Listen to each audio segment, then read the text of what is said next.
Bismillahirrahmanirrahim. Assalamualaikum warahmatullahi wabarakatuh. Terima kasih untuk teman-teman yang hari ini hadir di bincang-bincang sehat kesempatan kali ini. Saya hari ini dari RSU Natalia Boyolali akan mengundang dua orang expertnya, yaitu dokter spesialis anak, dokter Sunu, dan juga dokter Johan, dokter spesialis kesehatan jiwa atau dokter psikiatri. Sebentar ya, saya undang dulu. Sebelumnya perkenalkan, saya Anindita, saya adalah seorang dokter umum dan saya adalah seorang konselor laktasi. Nah, hari ini kita akan ngomong tentang serba-serbi menyusui ya. Sebentar ya, sebentar saya add dulu dokter Sunu dan dokter Johan.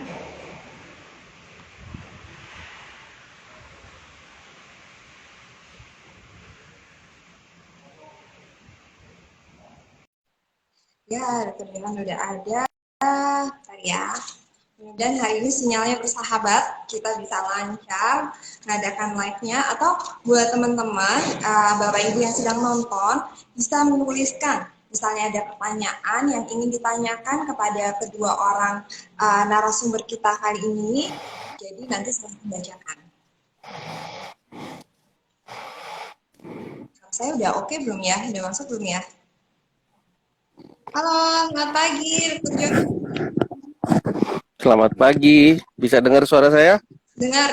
Suara saya jelas ya? Jelas, oke.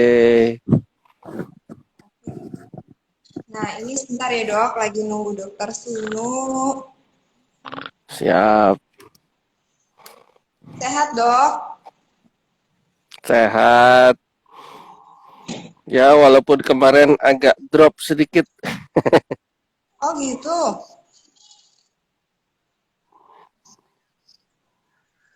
Kayaknya sekarang katanya lagi cuti ya dok ya? Ya, cuti soalnya ada 40 harian, jadi mau nggak mau saya harus cuti dulu 1-2 hari inilah. Oh gitu. Terus sebelumnya turut berduka cita juga ya dok atas Mm-mm. kepergian ibu saya. Iya, thank you. Kayaknya dokter Sudu udah bergabung tuh. Iya, ditunggu sebentar. Dokter Sunu habis praktek katanya ya, jadi mungkin masih menyesuaikan waktunya juga.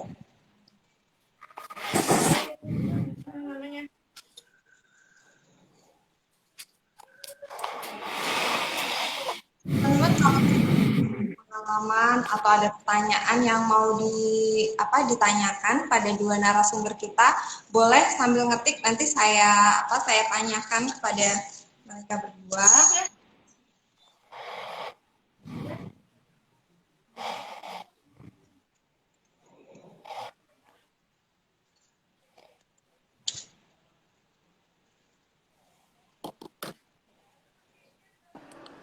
Hai.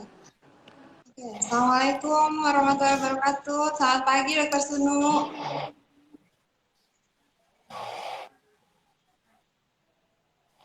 Sinyalnya mungkin ya. Salah satu Lagi berputar, loading. ya tantangan di masa online seperti ini masnya. Selamat pagi Dokter Sunu.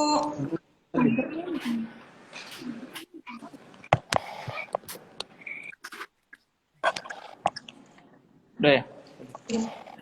Oke, selamat pagi dok. Ya, pagi. Suara saya jelas ya? Ya, terdengar. Oke, ya. Oke. Ya, hari ini dua narasumber kita udah hadir, Dokter Sunu, spesialis anak, dan Dokter Johan, spesialis kesehatan jiwa. Hari ini kita tuh akan bincang-bincang santai aja, jadi nggak serius ya dok ya. Kita akan gimana sih bicara tentang peran bersama untuk keberhasilan menyusui gitu ya. Karena ini juga terkait minggu-minggu ini itu masih dalam rangka International Breastfeeding Week. Kenapa sih kok ada dokter psikiatri juga gitu kan ya? Karena tema di Pekan Menyusui kali ini itu adalah keberhasilan menyusui itu adalah tanggung jawab bersama. Jadi bukan hanya tentang ibunya, keberhasilan menyusui bukan hanya tentang ibu, tapi juga tentang bagaimana support dari suami ataupun lingkungan sekitar, dan itu erat kaitannya juga sama kesehatan jiwa biasanya kayak gitu. Dok, ini sambil nunggu pertanyaan, kebetulan udah ada beberapa tadi yang itu pertanyaan nih dok. Saya mulai ya dok ya. Ini ada yang nanya nih dok, kenapa sih ASI dok? Dok, mungkin buka dulu, kenapa sih ASI? Kenapa dengan susu air susu lain pengganti ASI? Emangnya kenapa gitu? Kenapa harus ASI gitu dok? Oh iya, Silakan dok. langsung jawab ya. Satu-satu aja ya. Iya, iya. Atau sorry maaf. Perkenalan dulu kali ya Dokter Sunu dan Dokter Johan masing-masing gitu ya, perkenalan sambil nanti sambil kita ini apa namanya sambil kita tanya jawab. Saya udah excited banget nih mau tanya jawab. Iya, saya dulu Dr. Johan. Dokter Sunu silakan, Dokter Sunu silakan. Oh, ya. Duluan. Perkenalkan, saya Dr. Sunu. Sudah bekerja di Rumah Sakit Umum Natalia itu sekitar 3 tahun. Saya dari Karanganyar, jadi ngeraju setiap hari. Ya. Saya kira itu ya. Monggo Dr. Johan, silakan dok. Saya dengan Dokter Johan dok. Saya kebetulan saya megang di poli jiwanya. Nah, kenapa hari ini saya berpikir kemarin kita sempat berbincang ya Dokter Anin. Kita sempat berbincang kenapa sih hari ini kita milihnya sama dokter anak aja. Nah, soalnya terus terang minggu ini kan memang masih masuk bulan-bulannya hari anak plus ada breastfeeding juga ya. Terus ditambah nih Dokter Anin, wah Dokter Sunu itu seorang dokter anak yang luar biasa buat kami. Kerjaannya full, juga banyak sekali membantu juga. Waduh, saya sering kolaborasi juga dengan Dokter Sunu ya di rumah sakit. Banyak juga anak juga yang wah kalau ketemu Dokter Sunu kayaknya sumringah, seneng gitu ya. Mungkin udah bisa langsung sembuh kali ya dok ya.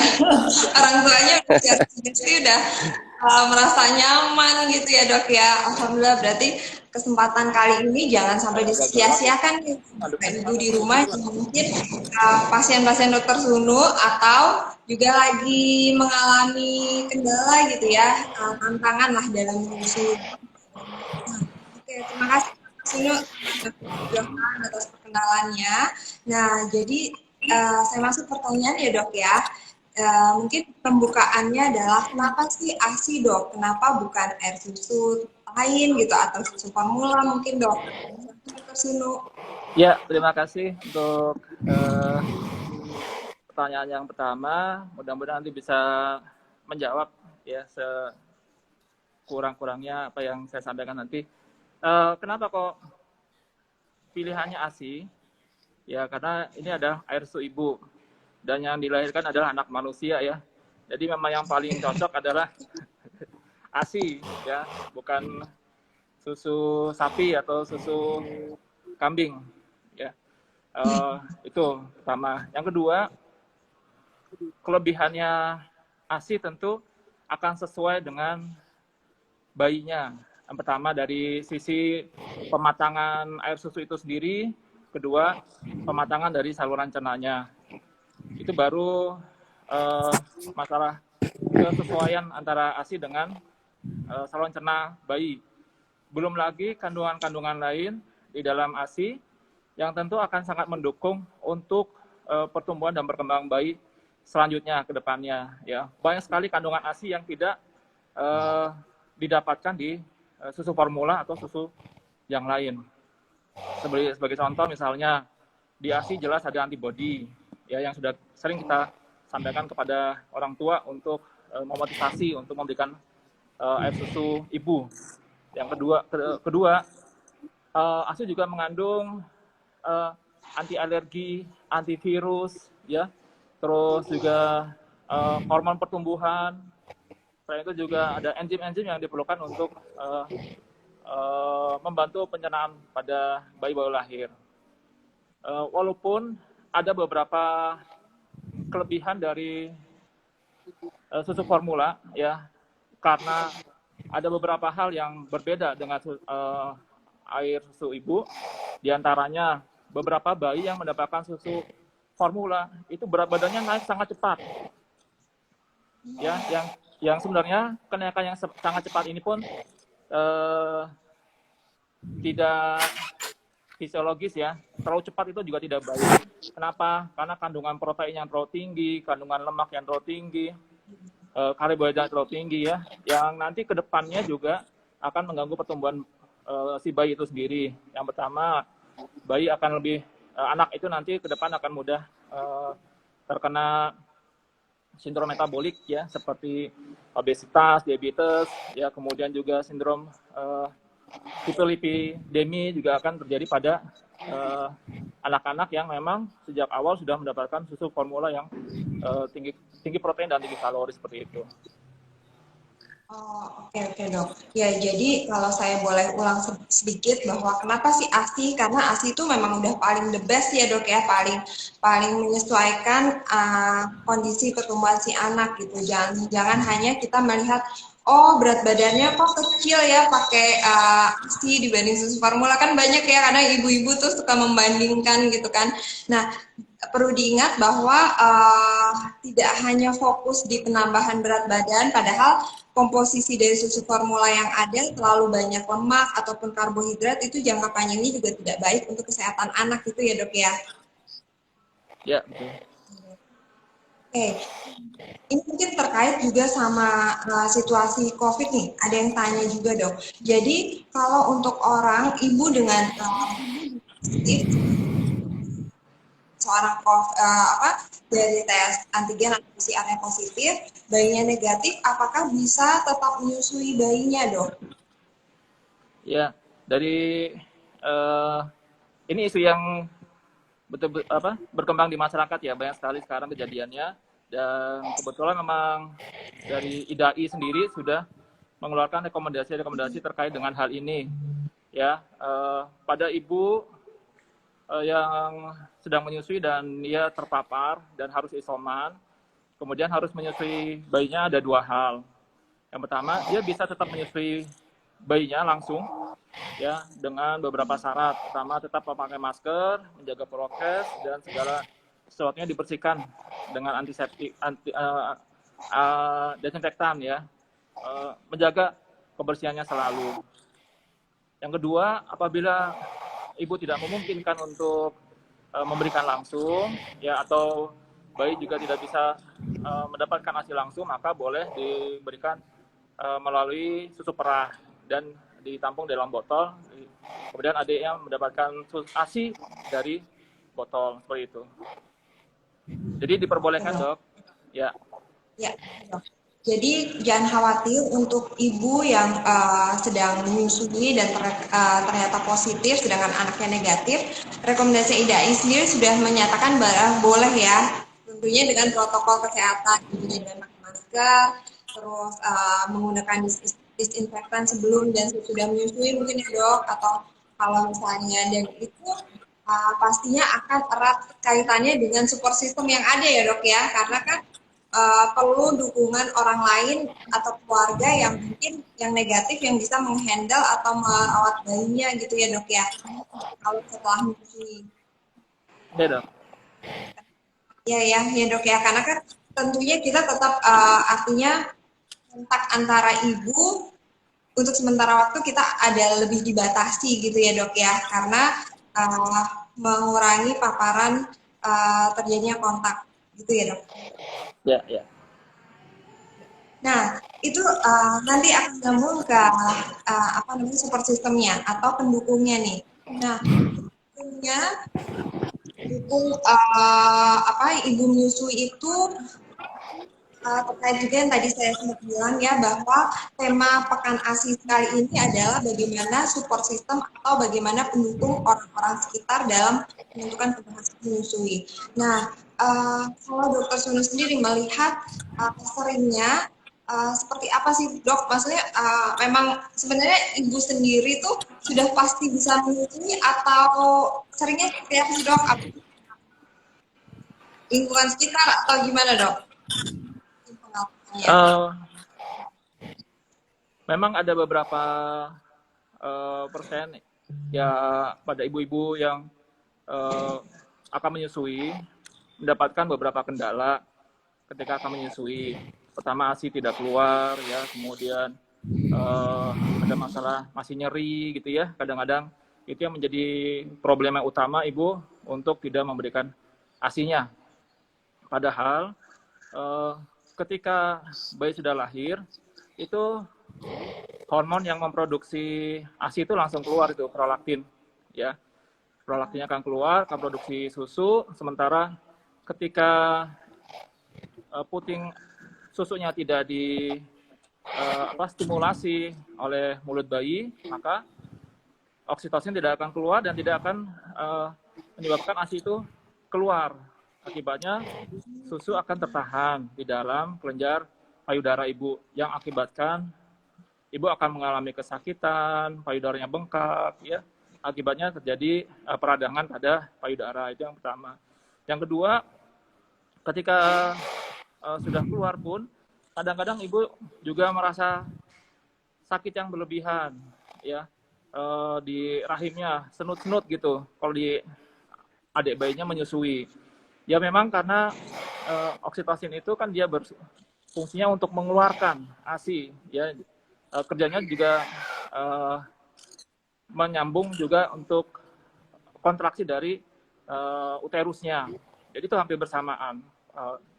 Ketika hal itu terjadi, maka ibu mengambil kesimpulan bahwasanya kalau diberikan ASI, maka perutnya sakit. Akibatnya dia menghindari untuk memberikan ASI. Nah, tugas kita sebagai tenaga kesehatan memberikan motivasi yang cukup, memberikan penjelasan yang jelas kepada ibu dan keluarga pendamping, ya, baik orang tuanya maupun ayahnya, suaminya, itu diberikan penjelasan bahwasanya semakin tidak diberikan ASI-nya akan terhambat dan kemudian ibu juga tidak semakin segera pulih, ya. Kalau sesegera mungkin diberikan ASI, maka ASI akan keluar dengan lancar, uterusnya juga, rahimnya juga akan semakin cepat membaik, kemudian adik juga akan mendapatkan ASI yang sangat kaya dengan antibodi di 3 hari pertama itu, yang ASI-nya yang berwarna kuning itu yang penuh dengan antibodi dan ya kolostrumnya itu, ya. Wow, berarti pemberian sendiri tidak hanya tentang nutrisi bayi, tapi juga kesembuhan ibu tadi ya, dengan pemberian ASI merangsang kontraksi rahim, artinya penyembuhan pasca persalinannya juga lebih cepat ya dok ya, membantu lebih pulih gitu kan. Dan seringnya memang kita berarti untuk kita para pendamping ibu yang sedang menyusui, cari tahu nih kenapa alasannya ibu ini belum mau atau belum bisa menyusui gitu kan ya. Jadi pertanyaan awal, Dr. Suno bilang bahwa setiap ibu setelah melahirkan dengan hormon prolaktin itu pasti sudah memproduksi ASI ya dok ya, dan mengeluarkan. Tapi untuk mengeluarkannya perlu ada rangsangan isapan dari bayi gitu. Jadi bukan hanya tentang memproduksinya, karena ini bisa merangsang pengeluaran ASI melalui bayi. Nah, ini kita masuk ke dokter Johan ya. Nah dok, kalau misalnya dok, untuk ibu-ibu nih, untuk ibu-ibu yang mungkin mereka kan masih merasa sakit, nyeri pasca melahirkan, terutama yang melahirkan sesar ya dok ya. Nyeri setelah melahirkan, belum lagi harus baru lahir ibu anak pertama gitu kan, merasa kesakitan, terus harus menyusui lagi yang mungkin posisinya belum bisa optimal gitu kan dok. Apa nih yang bisa dokter atau dokter Johan mungkin pernah temui kasus di lapangan yang bisa dilakukan untuk ibu kan dan ingin sekali menyusui tapi masih kendala sakit, baiknya seperti apa ya dok? Oke. Kebetulan ini juga kasusnya lagi saya tanganin juga ya. Jadi gini, kan seperti awal kita bilang, namanya mau punya anak itu kan bukan cuma ibu doang. Jadi anak itu adalah milik berdua. Jadi ya itu tanggung jawab di berdua, di suami maupun dengan istrinya. Nah, kalau misalnya istilahnya sering kali kita jumpain, oh seorang ibu itu nggak bisa menyusui. Seringkali si suami itu malah bukan memberikan perhatian atau kasih sayangnya, malah yang ada dimarahin. Yakin dan percayalah ketika dimarahin timbul stres, akhirnya ibunya nggak bisa nyusuin lagi. Itu yang pertama. Jadi dukungan dari seorang suami itu sebenarnya penting gitu loh. Nah tadi dipertanyakan terkadang juga si suami itu juga kadang-kadang nggak tahu. Oh kalau bayi itu harusnya ASI. Terkadang ada beberapa teman saya juga bilang, udahlah nggak apa-apa, nggak usah pakai ASI, pakai susu formula aja. Itu menambah ketidakyakinan dari seorang ibu untuk saya bisa loh menyusui. Jadi alangkah baiknya support dari suami itu di tahap awal itu penting. Istilahnya hanya, ayo kamu bisa kok, kamu bisa, kenapa kamu harus ragu, istilahnya seperti itu. Lalu juga kondisi tadi misalnya menyusui, bagaimana bisa menyusui dengan baik. Mungkin kalau kalau seorang suami itu misalnya dia nggak peduli dengan istrinya, mau menyusui kek mau enggak, ya satu udah tadi dibilang melahirkan aja udah sakit, ditambah lagi harus menyusui, ditambah lagi kurang tidur, kondisinya nggak didukung sama suami, tambah stres, tambah yang lama-lama adalah ya makin nggak keluar gitu loh. Jadi kalau saya melihat kerjasama antara seorang suami dengan istri itu penting. Nggak bisa, urusan menyusui urusan istri, suami urusannya kerja aja, nggak bisa kayak begitu. Karena kurang lebih seperti itu kali ya. Ya, dok. Berarti baik lagi dok, anaknya anak berdua gitu ya, jangan sampai begitu udah punya anak langsung tanggung jawabnya diserahkan kepada ibu gitu kan. Padahal berarti poin pertama di sini adalah peran serta ayah ya, suami ya, itu sangat penting. Betul. Ya. Harus mendukung bagaimana mungkin sekedar memberikan minum atau membantu pelekatan atau memberikan bantal, sandaran gitu ya, itu sebenarnya akan berdampak juga ya bagi istri pastinya. Dan kalau happy hormonnya juga endorfinnya keluar, akhirnya pengeluaran ASINya juga akan gitu kan. Betul. Jadi kalau boleh saya sedikit tambahkan lagi, sebenarnya bukan pada saat baru menyusui aja, tetapi dari proses kehamilan pun itu sebenarnya perhatian dari si suami, namanya si suami ini penting gitu loh. Kalau dia dari proses kehamilan pun istilahnya nggak diinginkan itu anak, terus juga istrinya nggak diperhatikan, ya akan berdampak sampai ke belakang-belakangnya gitu. Ya betul. Setuju dok. Jadi balik lagi ke sebelumnya, kehamilan biasanya kan perempuan tuh hormonnya juga lagi sensitifnya gitu kan ya. Coba mengerti mungkin untuk para bapak-bapak yang istrinya jadi gampang sensitif gitu kan ya. Tapi bagaimana caranya biar disupport selama kehamilan pun, jadi istrinya juga nyaman selama hamil dan akhirnya melahirkan dan bisa menyusui dengan lancar gitu. Dok, ini ada yang tanya nih dok, dari Mbak Ana Pertiwiko. Izin bertanya dok, saya kesundulan, anak saya sekarang umur 13 bulan, saat ini saya sedang hamil 6 bulan, tapi saya masih menyusui, bolehkah? Mungkin dokter singgung kali dok, silakan dok. Oh iya. Anaknya umur 13 bulan, sekarang hamil 6 bulan ya? Ya, betul dok.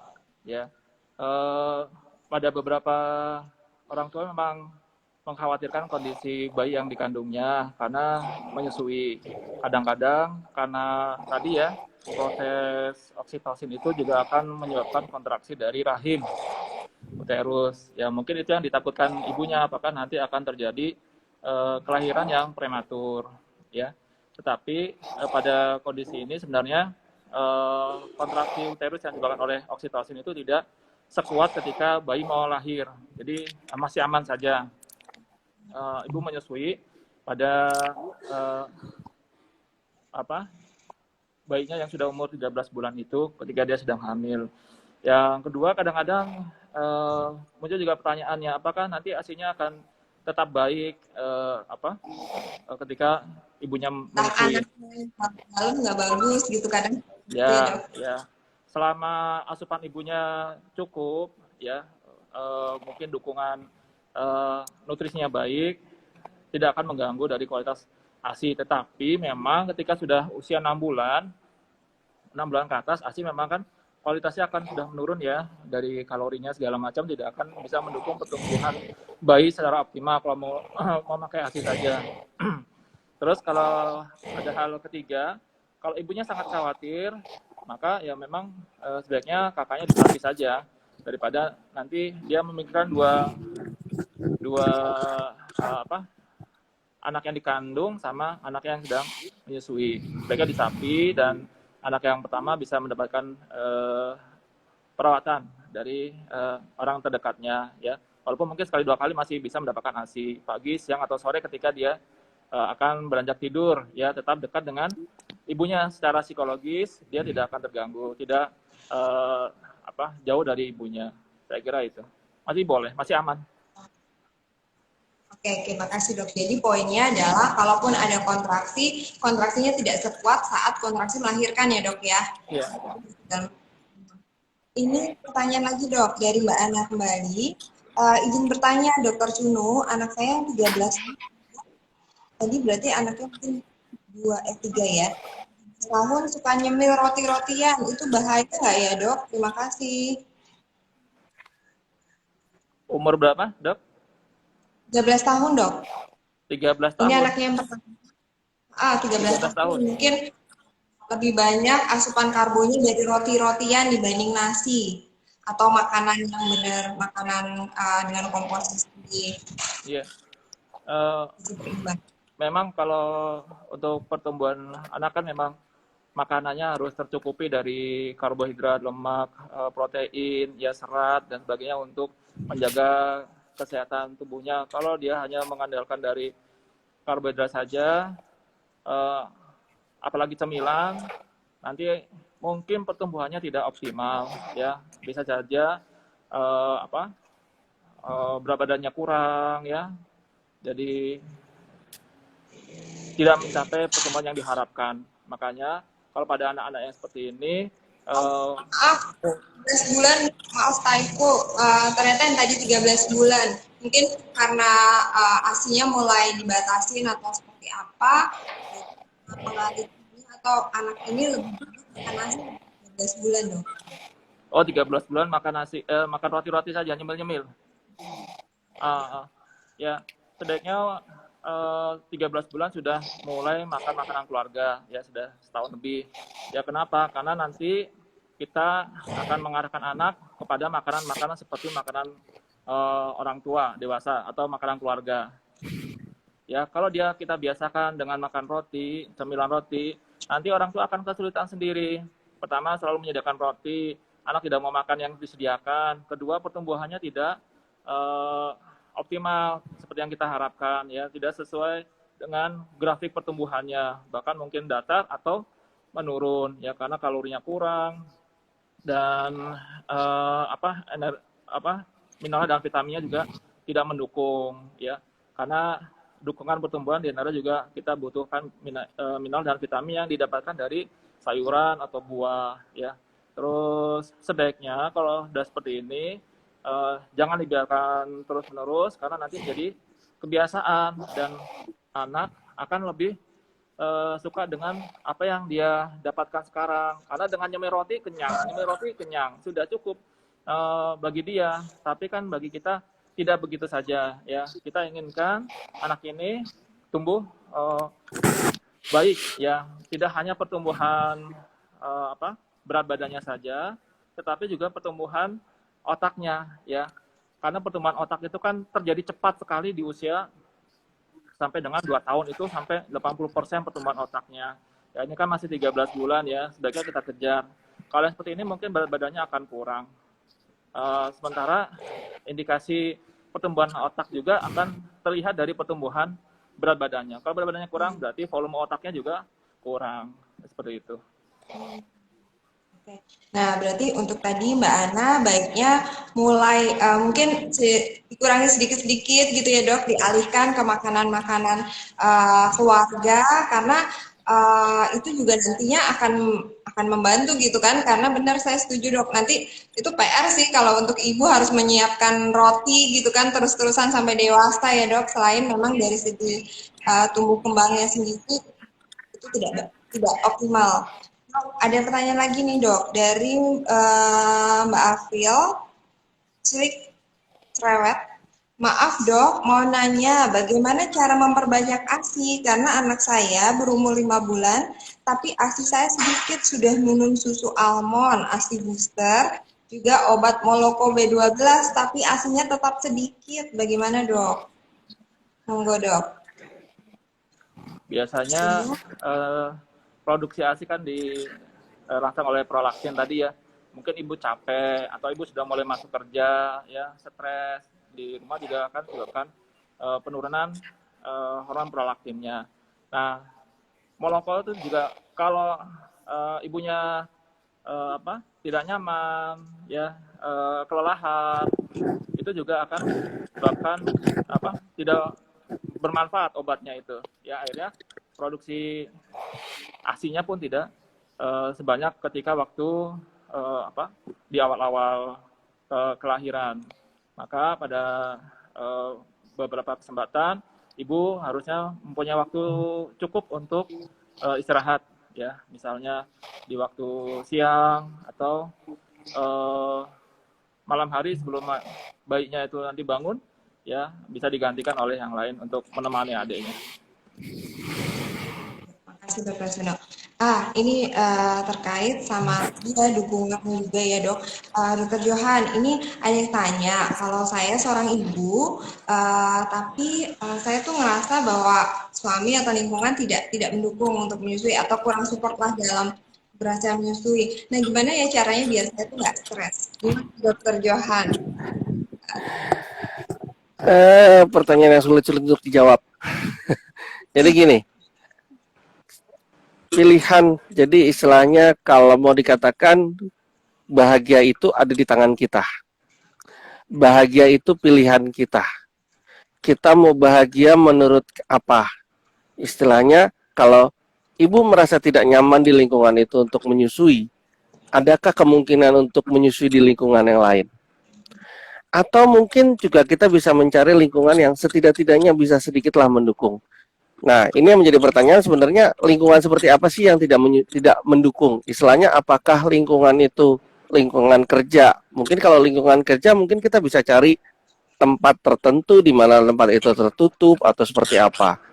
Lalu kalau lingkungan keluarga mungkin ya, kalau lingkungan keluarga di situ mungkin suami misalnya masa bodoh.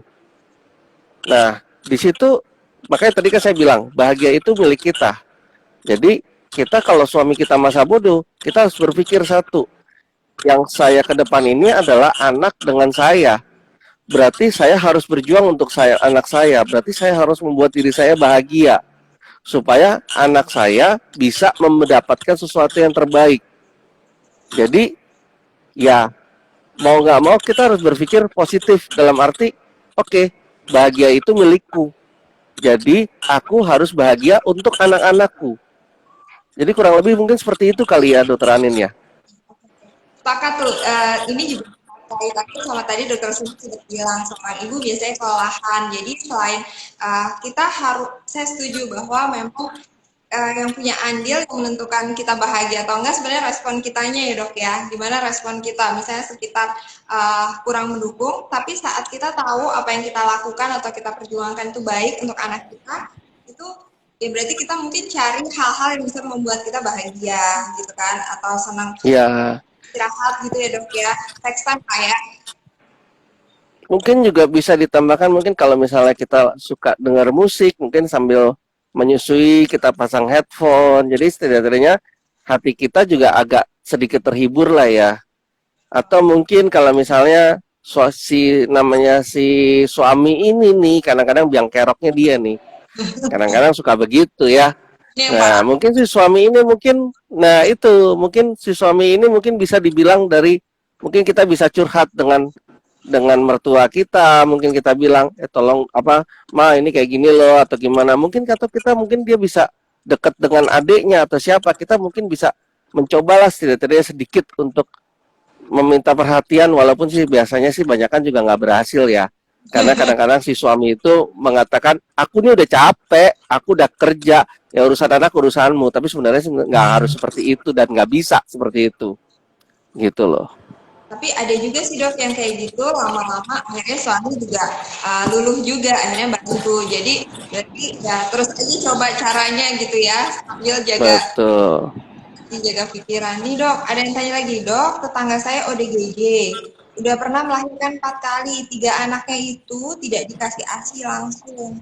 Tidak dikasih ASI langsung sufor. Anak-anaknya yang disufor waras dok, anaknya yang terakhir yang keempat itu diberi ASI ibunya.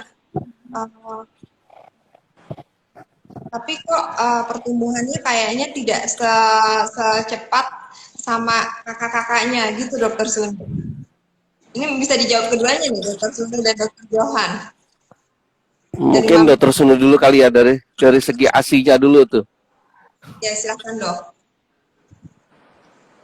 Gimana dok? Tapi ini nggak umurnya dok, tetangga saya ODGJ sudah pernah 4 kali melahirkan.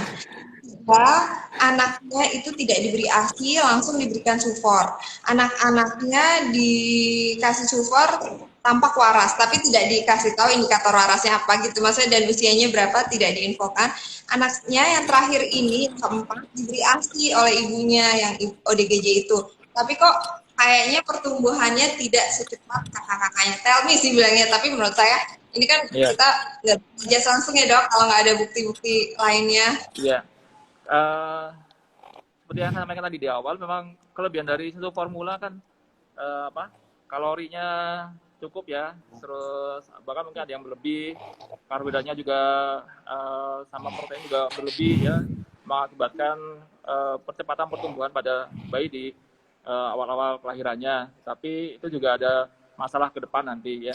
Ya sementara ASI kan tidak, ASI di awal-awal itu justru lebih banyak antibodinya dibandingkan protein dan karbohidratnya, dan itu terbentuk setelah menjadi ASI matang atau thin milk itu ya, yang mungkin terbentuk di usia 4 mingguan ke atas. Nah, itu yang sebabkan kenapa bayi yang mendapatkan ASI pertumbuhannya tidak secepat ketika dibandingkan dengan bayi yang mendapatkan formula. Kalau hitungannya berat badan adalah seperti itu, saya kira ya. Kalau berhubungan dengan kecerdasan gimana dok? Antara ASI dengan susu formula dok? Ya, ASI itu dia ada namanya phosphatidylcholine ya. Sebenarnya itu 30% dari ASI, dan itu isinya asam lemak oleat kalau nggak salah. Nah itu yang akan meningkatkan kadar dari kognitif anak-anak ya dibandingkan anak yang tidak mendapatkan ASI. Walaupun sementara sekarang katanya sudah ada yang membuat susu formula dengan kandungan milk fat globule membran itu ya, kalau nggak salah MFGM itu isinya phosphatidylcholine ya dari susu sapi ya, mau di mix ke susu formula ya, itu kelebihan susu formula yang akan datang katanya seperti itu, sehingga akan mendukung juga kemampuan kognitif anak-anak yang sangat terpaksa tidak mendapatkan susu formula, seperti mungkin anak-anak dari ini yang ODGJ ini ya, kan ibunya tentu perhatiannya tidak cukup untuk menjaga anaknya, sehingga anaknya akhirnya harus mendapatkan susu formula. Mungkin susu yang semacam ini bisa diberikan pada anak-anak itu agar kedepannya kognitifnya tetap baik, terus juga tahan terhadap infeksi dan sebagainya, seperti itu. Jadi kalau dari segi pertumbuhan, seperti tadi Dokter Sunu bilang, di awal memang anak ASI bisa terlihatnya lebih tidak secepat dengan formula ya dok, tapi kita harus lihat juga tentang kekebalan jangka panjangnya ya dok ya. Karena memang saya lihat anak saya dibandingkan ponakan yang tidak diberikan ASI itu lebih rentan yang sukor itu itu akan lebih rentan untuk sakit. Gitu. Oke. Dokter Johan mungkin bisa menambahkan kalau dari DGJ ibu dengan anak itu apa gitu dok? Oke, ini pertanyaan yang sering ditanyakan. Jadi saya beberapa kali juga sering mendapatkan pasien dengan hamil, ODGJ dengan kehamilan. Lalu ini ada suatu pilihan yang sulit sebenarnya. Orangnya mau ibu ini mau kita kasih obat atau mau enggak. Kalau kita nggak kasih obat ibunya, resikonya bisa terjadi hal-hal yang tidak diinginkan. Tetapi kalau kita berikan obat, satu lagi, obat ini terus terang obat apapun itu akan masuk ke dalam ASI si ibu. Jadi kalau saya salah tolong dibenerin ya Dokter Sunu ya. Jadi obat ini apapun yang terjadi pasti akan masuk ke dalam ASI. Jadi kita dalam memberikan obat pun kita akan ada pertimbangannya itu. Jadi apakah manfaatnya ada enggak? Nah, balik lagi tadi dikatakan kalau dibilang ODGJ menyusui kenapa jadi anaknya thelmy atau anaknya kurang gitu ya. Nah, tadi dari segi ODGJ-nya sendiri, mohon maaf, ODGJ tadi udah pasti ada tidak seperti kita biasanya, pasti ada kekurangannya. Istilahnya dia akan kurang perhatian, baik perhatian pada dirinya maupun pada bayinya. Kalau pada dirinya dalam artian adalah asupan gizinya dia pasti kurang lebih akan nggak seperti orang normal pada umumnya, pasti akan berkurang. Apalagi dengan ODGJ yang berat istilahnya. Jadi itu mungkin yang sedikit mempengaruhi dari kadar si ASI sendiri ya. Di samping itu juga kalau misalnya ODGJ itu lepas obat, dia mengalami sesuatu kekambuhan, terus itu akan timbul suatu stres dan lain sebagainya. Itu juga akan mempengaruhi dari faktor dari kualitas ASI-nya.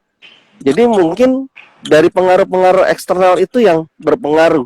Karena yang harus kita ingat kalau dulu saya belajar ya di bagian jiwa itu yang mempengaruhi hidup seseorang itu bukan satu, tapi banyak, dari faktor lingkungan, dari faktor orang tua, dari faktor sekitar, itu semua berpengaruh. Jadi kita nggak bisa ngejudge, oh kalau ODGJ menyusui pasti anaknya thelmy. Nggak juga. Banyak kok ODGJ yang menyusui anaknya jadi hebat, anak pintar juga ada. Jadi itu masih banyak faktor yang harus kita telaah, harus kita lihat lagi. Satu dari kemungkinan ibunya bisa, dari kemungkinan anaknya sendiri mungkin ada genetiknya atau gimana, atau mungkin dia memang sudah ada bawaan tertentu sehingga membuat dia bisa seperti itu. Jadi tolong please jangan menstigma kalau ODGJ itu menyusui anaknya pasti thelmy, enggak. Jadi tolong kita sama-sama juga ODGJ itu adalah teman kita. ODGJ itu sama dengan kita, walaupun mereka memang ada kekurangannya. Demikian mungkin ya Dokter Anin ya. Ya, makasih dok tuh. Jadi gitu ya, jadi kita jangan menjudge, apalagi kalau masih kecil kan, kasihan juga anaknya ya udah di stigma seperti itu gitu kan. Nah ini lagi pertanyaan banyak nih dok, dari Adit GP 73, pada ibu yang menyusui anak pertama biasanya timbul perasaan minder karena asupan si ibu harus banyak yang akhirnya membuat penampilan berubah. Adakah cara agar si ibu tidak mempunyai rasa minder? Nah. Ya, ini banyak sekali nih kalau ada yang mengatakan, kalau aku menyusui nanti payudara saya kendor. Terus nanti kalau saya menyusui nanti saya nggak cantik lagi. Saya cuma mau bilang, kayaknya nggak seperti itu ya. Jadi menyusui atau enggak, yang kita harus pikirkan adalah tadi yang seperti saya bilang, bahagia itu milik siapa? Kita mau kebahagiaan itu kita nikmatin lama atau kita nikmatin jangkanya cepat. Kalau oke lah, anggap kita kalau nggak menyusui payudara kita nggak kendor. Siapa yang bilang? Coba kita lihat. Nenek-nenek semuanya nggak mau menyusui nggak nyusui tetap kendor kan? Ayo, gimana? Kan sama aja jadinya. Jadi itu nggak suatu patokan. Tapi yang harus kita pahami bersama, ayo kita jangan malu untuk menyusui, untuk memberikan ASI kita. Payudara semakin dirangsang akan semakin padat. Tapi semakin tidak dirangsang dia akan semakin kempes, kendor. Itu Itu uniknya payudara.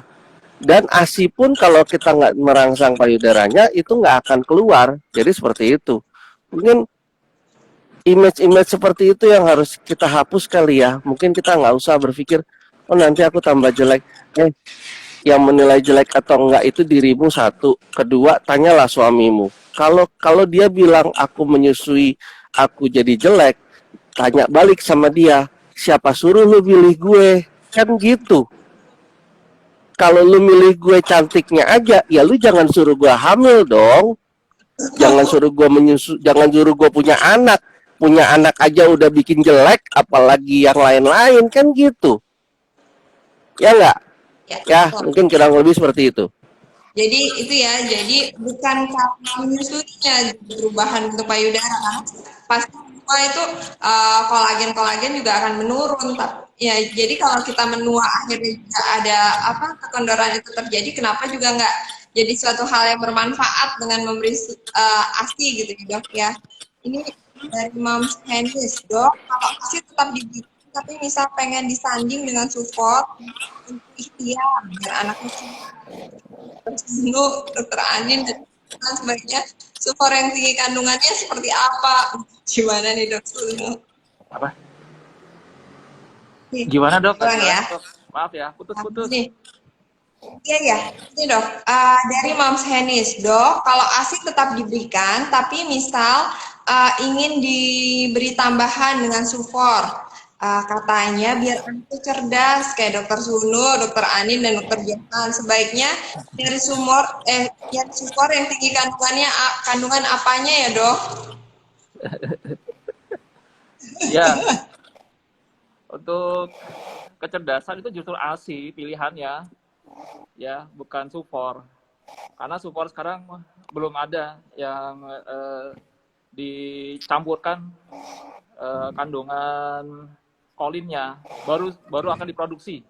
Katanya atau sudah diproduksi ya, kurang tahu, tapi belum didistribusikan di Indonesia. Kalau di luar negeri mungkin sudah. Itu tadi yang MFGM itu ya, phosphatidylcholinnya itu tinggi 30%. Ya, itu akan mendukung percepatan pertumbuhan mielinisasi sama perkembangan sinapsnya. Ya, memang di 2 tahun pertama dukungan ASI itu sangat penting dan akan mengarahkan pada pematangan dari mielinisasi tadi. Sementara dibandingkan yang anak yang tidak mendapatkan ASI dari awal. Dan kenapa harus ditambah support? Seringkali ibu bilang anaknya masih menangis terus, ya kesannya kelaparan, kurang ya. Padahal anaknya sudah gemuk, ya bahkan kalau sering kita tanya dapat minum berapa jam sekali bu? Ada yang 1 jam, ada yang 2 jam, ya itu berat badan sudah cukup besar sekali, tapi anaknya rewel. Padahal bahasanya anak kan hanya rewel saja, hanya nangis ya. Mau lapar nangis, mau kenyang nangis, kekenyangan juga nangis, sakit perutnya, tidur terlentang terus juga capek ya, sebabkan dia nangis saja ya. Ibu taunya kalau anak nangis harus dapat empeng atau puting susu ya. Kenapa? Karena puting susu itu menenangkan, menenteramkan ya, tidak menenteramkan bayinya saja, tapi bapaknya juga kadang-kadang tentram dengan ASI dengan putingnya. Ya gitu Pak Johan. Iya betul. Ya, artinya jadi fungsinya ganda ya. Iya. Mungkin ibunya stres ya. Sensitif sama suara bayi nangis biasanya. Iya, ibunya stres. Pokoknya kalau udah rewel, wah ini maunya satu. Ya. Jadi hanya ketika MPASI saja boleh support apabila masih memungkinkan.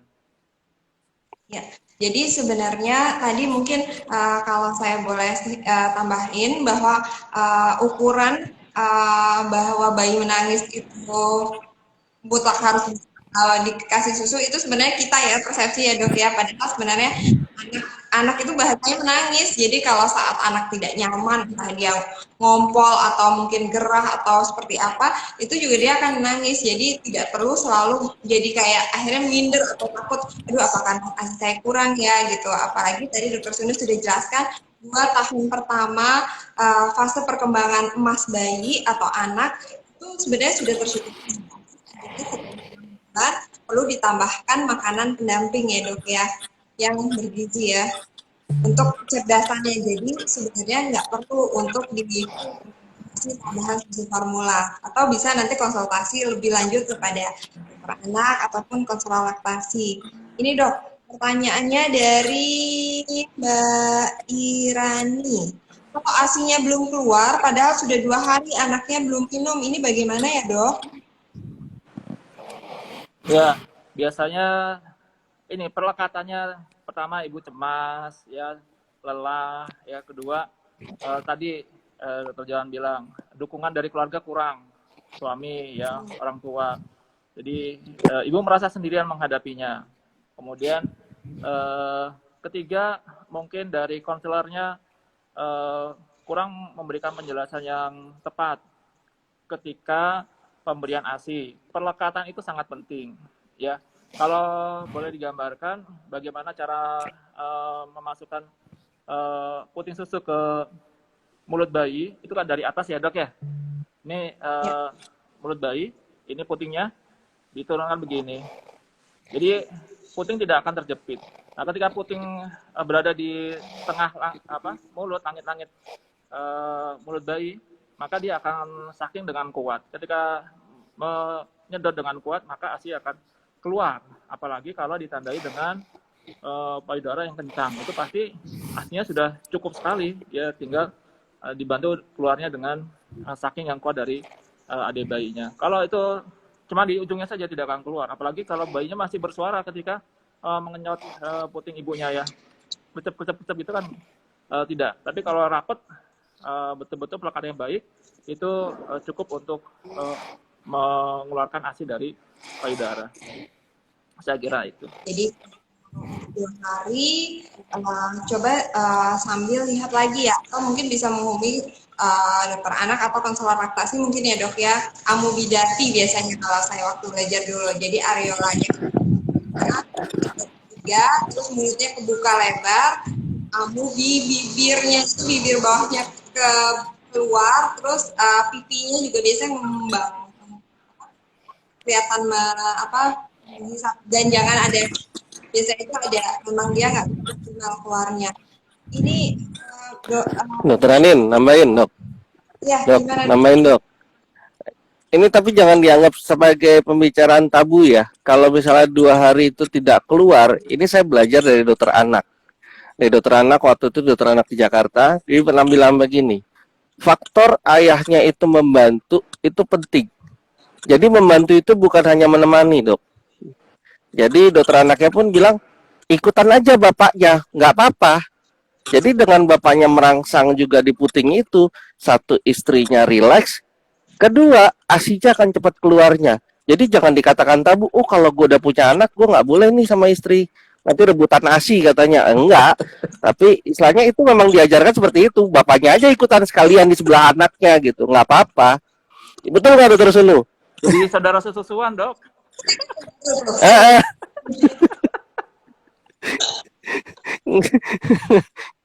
Jadi dokter anaknya bilang begitu waktu itu. Coba saya nggak ngerti apakah betul nggak tuh dokter Sunu kayak begitu, boleh nggak? Kalau dibilang katanya itu bisa membuat rileks, terus juga ASI-nya jadi banyak. Ya saya sih melihat ya ada faktor benernya juga ya, karena kan ada hormon untuk membuat ibunya senang gitu loh. Ya, oksitosin kan itu ya bahasa kita itu hormon cinta kasih ya, ya dok ya. Ya.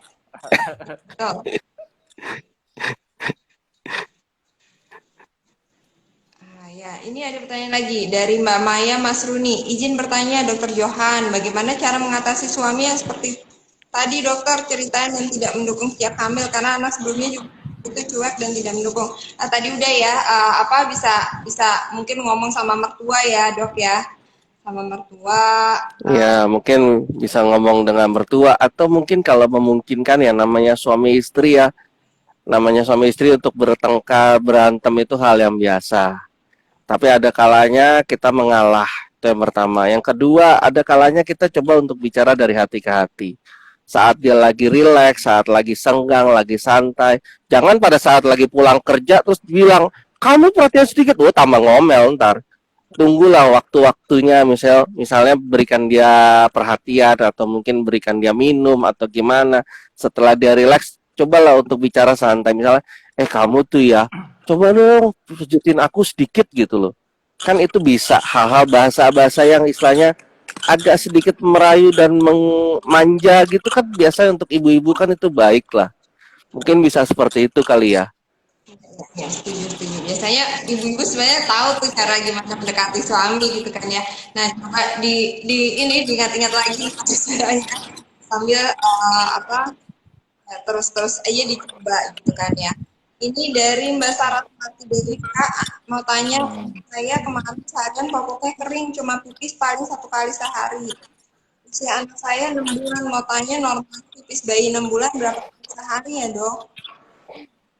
Ini mungkin dok. Ya, Jadi anaknya umur 6 bulan, tapi cuman ini nggak tahu ya, apakah pakai pampers atau pakai celana ya. Kak mau tanya, anak saya kemarin seharian popoknya kering, cuma pipis paling 1 kali sehari, usia anak 6 bulan. Sebenarnya normalnya pipis bayi 6 bulan itu berapa kali sehari ya dok? sehari bisa 4 sampai 6 kali, Dok. Bisa 4 sampai 6 kali. Siapa yang tadi Mbak Ya, Sarah? 24 jam ya. Mungkin Ya, kemarin juga ada orang tua yang konsul. Eh, biasanya kalau malam kencingnya banyak, tapi kok beberapa hari ini kok sedikit. Ya, tapi ternyata kencingnya banyak itu digantikan pagi hari sama sorenya. Sementara anak tetangga itu kalau malam masih kencingnya banyak, habis minum malam hari itu bisa 2-3 kali. Sementara dia mungkin hanya sekali sampai 2 kali saja. Ya, yang penting hitungan total per harinya 4 sampai 6 kali. Kalau minumnya cukup sesuai takaran usia 6 bulan. berarti kalau misalnya kurang bisa dilihat lagi dulu ya dok ya, asupan minumnya gimana ya. Minumnya Biasanya ya sering, mungkin ya. jadi pipisnya salah satu indikator biasanya memang berarti Ya, pengeluarannya itu. Apakah ASI cukup? Jadi bukan kelihatan dari fisik atau kayak persepsi dari ibunya sendiri. Dok tanya, ini dari Budi dan Variasi. Dok tanya, ini ada pasien menyusui usia 1 bulan, ibu memerah ASI. Kok warnanya agak kemerahan dan agak coklat? Kenapa ya dok? Ibu, ya. Ini dan itu biasanya bercampur darah, Dok. Mungkin ada luka, campur darah ya. Mungkin ya, lecet ya dok ya. ada lecet di Lihat lagi kuping, ya. Ya, biasanya ya. ya.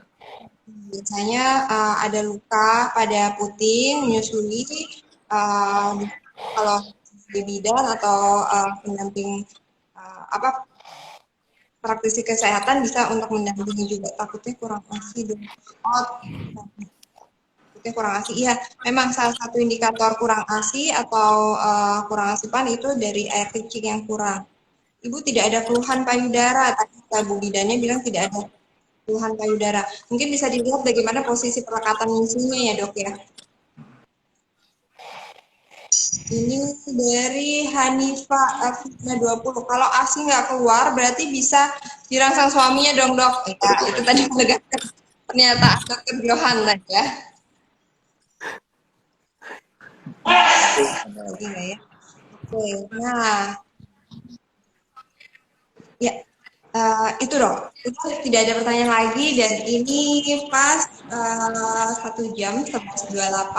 Ya, terima kasih waktu dan dokter Suno dan Bapak Ibu. Ini tadi mayoritas ibu-ibu yang tanya ya, yang sudah berpartisipasi. Semoga apa yang kami sharingkan hari ini bisa bermanfaat dan bisa bermanfaat buat Bapak Ibu dan mungkin nanti saksikan atau pantau terus IG-nya dari RSU Muhammadiyah Boyolali ya. Mungkin closing statement apa pesan terakhir dari yang mau disampaikan sebelum tutup nih? Kan dulu mungkin. Saya dulu. Oke. Eh, Closing statementnya yang saya katakan adalah karena ini menyangkut dengan keluarga ya. Keluarga itu bukan lagi satu orang yang berperan, tapi dua orang yang menjadi satu untuk menuju satu kebahagiaan baik sekarang maupun masa depan. Demikian. Oke, jadi keluarga bukan lagi ngomongin satu orang, tapi dua orang yang sudah menjadi satu dengan tujuan yang sama gitu ya dok ya. Oke, oke. Ya. Monggo dok, apa statementnya dokter Sunut buat ibu di rumah atau para pendamping di rumah? Iya, terima kasih. ASI itu sangat istimewa, anugerah dari Tuhan. Oleh karena itu, manfaatkan ASI semaksimal mungkin untuk pertumbuhan optimal anak-anak kita. Jadi ASI itu tetap yang terbaik, misalkan atau usahakan ya untuk terus berikan. Oke, mungkin penutup dari saya. Selamat Hari Pekan ASI Sedunia untuk ibu-ibu hebat dan juga para ayah serta pendamping ASI. Dari kita bisa memberikan nutrisi yang baik pada anak-anak kita. Oke, wassalamualaikum warahmatullahi wabarakatuh. Selamat siang. Terima kasih untuk yang sudah hadir. Kurang lebihnya saya wassalamualaikum warahmatullahi wabarakatuh. Terima kasih dok. Ya, Yuk, makasih ya dok.